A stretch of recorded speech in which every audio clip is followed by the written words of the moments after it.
तथागत गौतम बुद्धांचा, भारत रत्न डॉक्टर बाबासाहेब आंबेडकरांचा. या सावलीत माझ्या विश्वाची माऊली ती, हृदयात मानवाच्या धम्मज्योत लावली ती.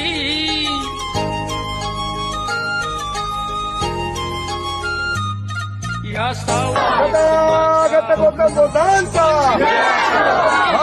हृदयात मानवाच्या धम्मज्योत लावली ती. जग जिंकून झाले ते मित्र गौतमाचे.